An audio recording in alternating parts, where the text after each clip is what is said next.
Welcome to episode 25 of the Thoughts with Lakshman podcast. Today, we have one of the most interesting topics we've ever done, eating utensils and culture. I think this is going to be really interesting, especially from my background. My parents are Indian immigrants, and in India, you don't eat with your hand. You don't eat with utensils. You eat with your hands. That's pretty interesting, and I've always been interested in eating utensils for a long time. But before we get into the podcast, just a bit of background about the series, about what I'm uploading um, in general. So, in my podcast, like I said, this is episode 25. Um, and I've been focusing on German culture, history, um, anthropology, um, all sorts of issues, especially anthropological issues today that are important, like gender inequality. I'm going to have an entire series on that, which is going to be really eye opening. I'm also going to talk, I've spoken about immigration, um, diversity, um, all sorts of things that I think are interesting. But today we have a bit of a more interesting topic, a bit more positive and lighthearted one, with eating utensils and how they're so different across the world and what caused those differences. So that's what we're really going to get into. So, you know, pretty interesting. Do we eat to live or do we live to eat? Depends on who you are. But really, in different nations, there are really, various methods of eating. You know, Asians use chopsticks. Westerners use a knife and a fork. Um, Indians and Africans use their hands. Um, in Malaysia, um, diners pick up dishes with their hands when eating. Um, and when you see all these differences, it makes you really wonder, like, why would different races use different, eating utensils in the first place?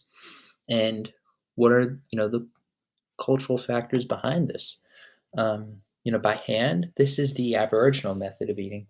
Eating using the hands is actually a fairly common habit across different cultures. You still have it in Western culture. You still eat, cookies and all sorts of things with your hands, pizza. Um, but still, it's far more common. And you would see people eating with their hands in a fancy restaurant. Um, and that being said, even though Asians, sometimes prefer to use chopsticks, um, and Westerns rely, on knives and forks. Um, you know, there are also many utensils that are common regardless of race. There are also, a lot of times when, hands are used in place of utensils. For example, you can use hands to lift and stuff pizza into your mouth, and that's probably the most authentic way of, eating Italian, this Italian cuisine. Um, if you are hypothetically seen eating pizza with forks or knives, you know, it would look weird. And that same thing goes for eating Chinese steamed buns, which is interesting, right? Like that perception around how you should have to eat a certain food. Um, I guess that's how it is. As such, the question of whether we actually eat with our using our hands depends on really the form of the food itself. Pizzas and steamed buns, they could be eaten using, in utensils as well. But after all, it is still much easier to eat by hand. This is, like I said earlier, you see this in India too. And if you compare Chinese and Indian cuisine, you notice that there are considerably fewer dishes of hot soups. And the Indians do not really abide by the Chinese principle of eat it while it's still hot. You know, Indian curry, saucy, but it's more used as a sauce and right, and it makes eating by hand much easier. And since it is, easy to eat Indian food by hand because it's designed to be eaten by hand because that's how people eat there.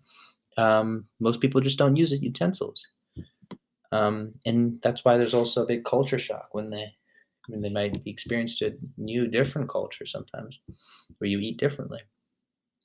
Same thing applies, by the way, to East Asian chopsticks. You know, for many people, at least for me, first time I used chopsticks, I struggled. You have to hold them in a special way. It's very difficult to find the right balance and to pick up the food with it. It can be challenging, but actually, they were designed to be easily used.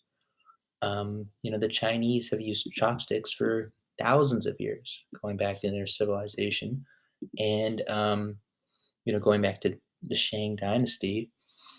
Um, we historians know that because there are documented records of them using chopsticks. Also, chopsticks in the olden days were really long, and they were actually even used to pick up ingredients from hot soup dishes. On the other hand, rice is eaten with spoons, and the practice of using chopsticks by the Japanese and Koreans actually stemmed from the Chinese. And currently, Korean chopsticks are constructed with a flat shape, which is mainly used for picking up dishes rather than eating rice. The Japanese design their chopsticks with a pointed shape, and that's because they frequently dine on fish, and it's easier to remove fish bones with the pointed end, and that just makes sense. If you ever eaten sushi before, sushi's raw fish, which is delicious too, by the way. People who are used to eating with chopsticks, they'll probably notice that it's an incredibly user-friendly utensil. If you use them correctly, it can actually feel like the extension of your fingers. Um, um, and Eastern Asian cuisine mainly consists of boiling and simmering, and the food is often consumed hot, and that makes chopsticks the perfect choice to be used. Um, with forks and knives, people, wonder why, the Westerners suddenly adopted, the culture of using a knife and a fork. Strictly speaking, this eating method really came into play approximately 300 to 400 years ago. Before the 15th century, they were still eating by hand, and at that time, the Christian Church held that people should eat by hand to indicate that, they are in direct contact with the food provided by God. And, the act of use which is, by the way, that's a very interesting way of thinking about it, that you're because, fundamentally, humans are animals. We don't think of ourselves like animals. We like to draw the distinction, but we are animals. And, um, it's interesting how, humans have evolved from simply eating humans used to hunt. I mean, we still hunt, but we're not to the level of how it used to be hundreds of years ago and how they would hunt, eat with their hands. Now, we're going to a store, buying foods, and eating with forks and knives. Before the 15th century, like I said, the Westerners were still eating by hand. And like I said, the Christian Church said that, anyone who should really eat by hand because then that shows that they're in direct contact with the food provided by God. And the act of using, at that time, the act of using a knife and a fork meant that, the individual was under influence, under the influence of Satan.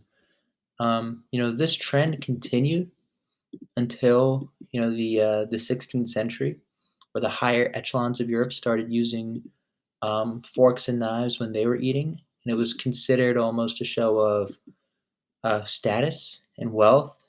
They were gonna eat with fancier utensils, while the rest would simply eat with their hands. Um, in Western countries, this slowly became more indispensable tableware. And, their diet also, by the way, consisted mainly of bread and meats. And, those foods are much more easily, it's easier to eat those foods using forks and knives compared to Chinese food or Indian food or African food. Um, Also, important to keep in mind that the development of tableware um, was only really for convenience. You know, the development of all tableware and whether we eat by hand doesn't really today relate to our social standing at all. Sometimes people might use gold forks if they're very wealthy, but it's not really that common. But it's really for our own convenience today, which is an important difference. It's you know we use utensils and we choose different things um, from then to now, where we use it, simply for convenience. When dining out in Western restaurants, it would be pretty inappropriate to eat a lamb steak by hand and allowing the juices to drip everywhere. If you took big bites out of the meat. It's also pretty, becoming to take the beef out of a spicy soup pop, unless you're prepared to add in some extra meat. And of course, if you're eating Malaysian food, have to eat it by hand. And also enhances the flavor too. Additionally to all that, going back to prehistoric times, our need for preservation advancement brought creation of many new tools that really enabled an easier and more productive life. And among many of those fascinating tools, we had eating utensils. And I know this transition is not very good, but the first part I really want to focus on different cultures. Right now, I'm going to focus on the prehistoric times. I think that's super interesting, and how each of the utensils we use today, how they developed over time. So, some of these tools, these forks, knives, and spoons, they were first used by our ancestors over 500,000 years ago, and others were only introduced about 1,000 years ago. Um, but yeah, so starting with the knife is actually the most, the not the most, but the oldest um, eating utensil ever made. You know, no one really knows for certain when it was created, but the first knives were made from sharp stones that were actually used as a tool for fighting and processing food. Stone knives, they were either naturally sharp or they were sharpened with the help of other stones. They, remained in use for a very long period of time and started to only really be advanced in the Neolithic age, around 4 to 7,000 years ago, when they crude wooden and animal hide handles were added and polished stone. In the Bronze Age, um, metal workers were able to now create metal knives from copper and bronze, and the shapes of these knives were primarily made for warfare and to a certain degree for eating, but it wasn't really that standard at the time. And they were starting though to they were able now to create different shapes of the blade, and they were able to have certain create certain weapons and uh, shapes of the knives that are actually still common today, with curves and stuff like that. I'm not really an expert, but that's what I found from my research. Additionally, as the age of the iron and steel came to the Western world, um, knives really became, commonplace among every class of people, from high medieval nobles to poor workers and farmers. Um, Even though the technology for creating usable cutlery was available, eating with knives, um, to that were used for both fighting was interesting. Um, because hosts were not obliged to. This is very interesting, by the way, because their hosts were not obliged to provide their guests with any kinds of eating utensils. The guests actually had to carry their own knives with them, and that's why they used the same knives for eating and fighting. That was their weapon. This tradition, by the way, it's still today. Some people still carry knives with them for self protection in Europe. Not that common in the U.S. because if you had a knife in your pocket, I don't think you're allowed to. Um, But yeah, but I know in some parts of the world, people keep knives in their pockets when there's more crime. But this tradition of using a small, very sharp, tip knife, which was, normally used as a simple form of a fork for stabbing and eating at meat, started to fade really in the 17th century um, under King Louis XIV of France, and he actually banned the use of sharp tipped knives. Um, and because he got retired of seeing all these pointed knives around him, and he introduced designs with a more ground down point. Even though it seemed silly at the time, this actually became pretty revolutionary because this new kind of eating knife became standard of European and American dining, and basically that's how our knives are today. Really, to a degree, it's more we eat with a knife. It's not a sharp thing. It's a ground down edge, and it's not that sharp at all. Sharp enough so we can cut, but not that sharp so that we can hurt ourselves. With spoons. Spoons are also, by the way, one of the oldest eating tools, but they're actually more complicated to make than knives.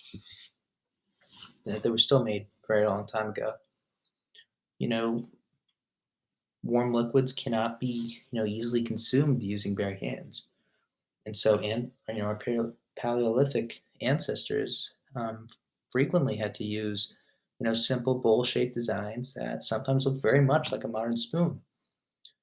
Seashells were connected to wooden sticks, and chips of wood were slowly transformed into spoon-like shapes. Many ancient civilizations used their own specific designs. Ancient Greeks preferred seashells, Romans wood, and ancient Egyptian pharaohs actually used elaborate golden or silver spoons um, that were really engraved with artistic designs, animals, and hieroglyphics with passages from their myths.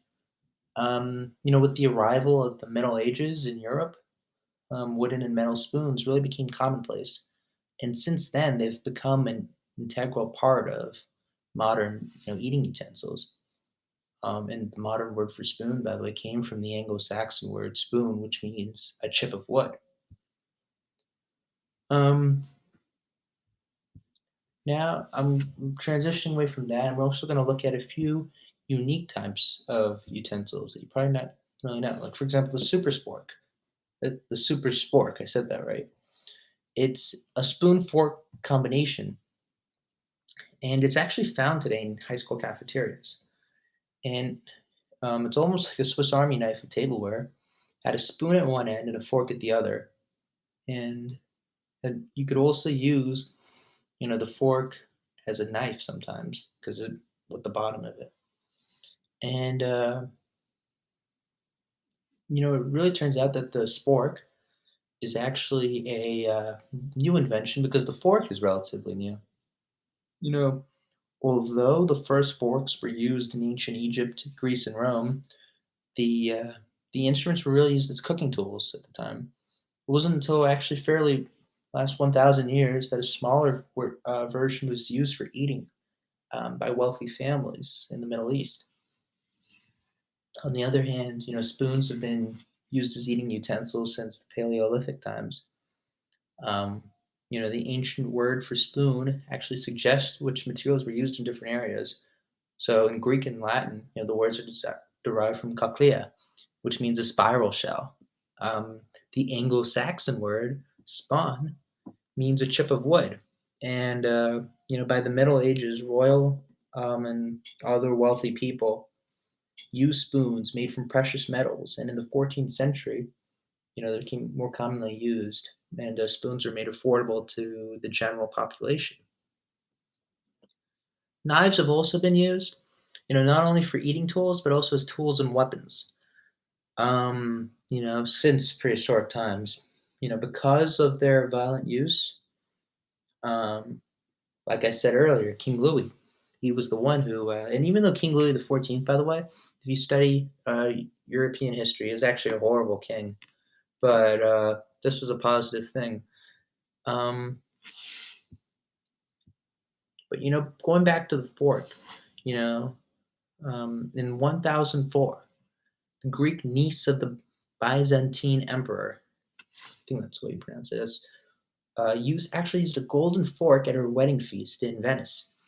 And when she married the son, when she married the son, and at that time, most Europeans still ate with their fingers and knives. The her in a public wedding eating with a knife with a fork was a big deal. And when the bride, she actually died, by the way, a few days later. Many people believed in Greece that it was because of the fork. So that's why it actually stunted the growth of and usage of those types of forks in Greece. Going forward a few centuries, forks became commonplace in Italy. You know, marriage again was involved, but at this time it was actually a catalyst for how the fork spread. Catherine de' Medici, she actually brought a collection of silver forks from Italy to France in 1533. And when she married the future, King Henry II, um, it when it was another again, it was a public wedding, and her use of a fork, um, it was people copied it. They saw it in awe, and they were like, "Wow, why can't we have this?" And then it was made affordable for the general public, so that more and more people could have it, could use those types of forks. Um, at the beginning of the 17th century, forks were still uncommon, in the American colonies. You know, Americans ate with, knives, but they were imported to the colonies, and they also had spoons. They used spoons in their left hand while cutting with their knives in the right hand, and then they would scoop up a bite. But by the 1850s, forks are well established in the United States, and they've been ever since. Um, and it probably doesn't appear like I'll ever change anytime soon. But yeah, that's really it. Thank you for listening to the podcast. I enjoyed this, by the way. I know my transitions, I had three major sets of topics I wanted to discover. And I know it was a little difficult transitioning from each of them, but I did spend a lot of time doing research for this topic, and I found it really interesting, especially the stories about the weddings and how that would work out. But, again, you don't think about eating utensils, but it can be a very telling, the way you eat. It can be very telling to who you are, where you're from, and what's your culture. That's beautiful. The fact that, different cultures eat in a different way. Um, and right now, at least in the United States, you have to be adept at eating in different ways because there's so much diversity. There isn't enough, well, there's still not incredible diversity, but where I live, there's solid diversity, and especially with the restaurants and everything near me. And you got to know how to eat with different ways because there's so much different food out there. But again, that's one of the beautiful things about diversity and multiple cultures coming together. But yeah, thank you for listening to the podcast. I hope you enjoyed it as much as I enjoyed it. Um, if you're watching on YouTube, subscribe. If you're watching on Spotify or Apple Podcasts, you can also subscribe, or you can follow on Spotify and you can subscribe on Apple Podcasts. Um, the next video, I'm going to be starting a series soon on a more serious topic, focusing on gender inequality across different cultures and regions in the world. That'll be very interesting. It'll be very eye-opening, I think so. I've already started my research for that. But yeah, I hope you enjoyed this episode of the podcast, and goodbye.